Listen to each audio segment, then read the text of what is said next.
నమస్కారం.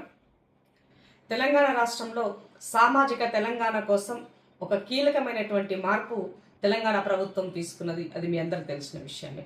ఈ మధ్యకాలంలో చేయాలనుకున్నటువంటి స్థానిక ఎన్నికలకు సంబంధించి 42% రిజర్వేషన్స్ అమలు చేస్తామని ముఖ్యమంత్రి గారు అసెంబ్లీలో చట్టం చేసి దాన్ని రెజల్యూషన్ పాస్ చేసిన తర్వాత గవర్నర్కి పంపి గవర్నర్ నుంచి రాష్ట్రపతికి పంపించిన తర్వాత కేంద్రంలో ఉన్నటువంటి పెద్దలు దాన్ని పట్టించుకోకపోవడం అన్నది అందరికీ తెలిసినటువంటి విషయమే.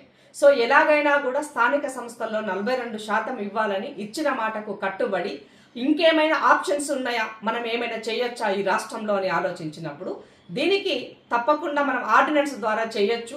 ఎలాంటి టెక్నికల్ అంశాల పట్ల విభేదాలు లేకుండా, ఎలాంటి అభ్యంతరాలు లేకుండా మనము చేయొచ్చు అన్నటువంటి కొంత సలహా సూచనల మేరకు నిన్న క్యాబినెట్లో ఒక నిర్ణయం తీసుకోబడింది.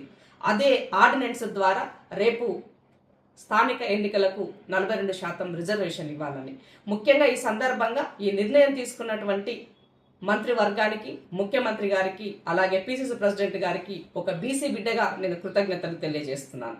అయితే చాలా మందికి చాలా అనుమానాలు ఉన్నాయని నాకు ఈ సందర్భంగా అర్థమైనటువంటిది ఏంటిదంటే 2018కి సంబంధించినటువంటి, అంటే గత ప్రభుత్వము గ్రామ పంచాయతీకి సంబంధించినటువంటి చట్టంలో కొన్ని సవరణలు చేస్తారు. సో దానిని మళ్ళీ ఇవాళ మనం సవరించుకోవాల్సినటువంటి అవసరం ఉన్నది. 2018 285A సంబంధించినటువంటి సవరణ చేసి దీని ద్వారా 50% స్లాబ్ సీలింగ్ని ఎత్తివేసి అప్పుడు ఈ ఆర్డినెన్స్ ద్వారా గవర్నర్కి పంపించి తద్వారా దీనిని మనము ఎన్నికలకి వెళ్ళొచ్చు, రిజర్వేషన్లని మనం అమలు చేసుకోవచ్చు అన్నటువంటిది ఉండడం ద్వారా దీనిని రేపు అమలు చేయడం కోసము దీనికి కావలసినటువంటి న్యాయాన్ని, అంటే నిర్ణయాలకు సంబంధించినటువంటి ఆ న్యాయ సలహాలు కూడా పిలిచి నిన్న అదే క్యాబినెట్లో కూడా తన ద్వారా కూడా కొన్ని అంశాలు తెలుసుకోవడం జరిగింది.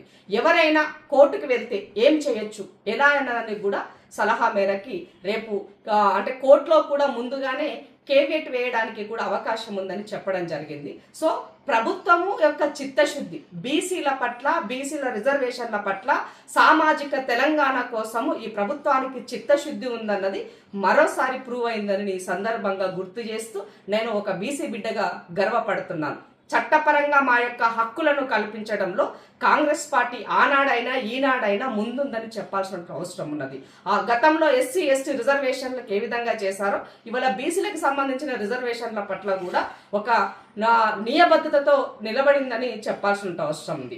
అయితే ఈ మధ్య కాలంలో మనం చూసినట్లయితే బీసీలు కానటువంటి ఓ దొరసాని పొద్దున్న లేస్తే ఇది నా క్రెడిటే, ఇది నాదే అని సంబరాలు చేసుకుంటుంది. మరి ఈ సంబరాలు ఎందుకు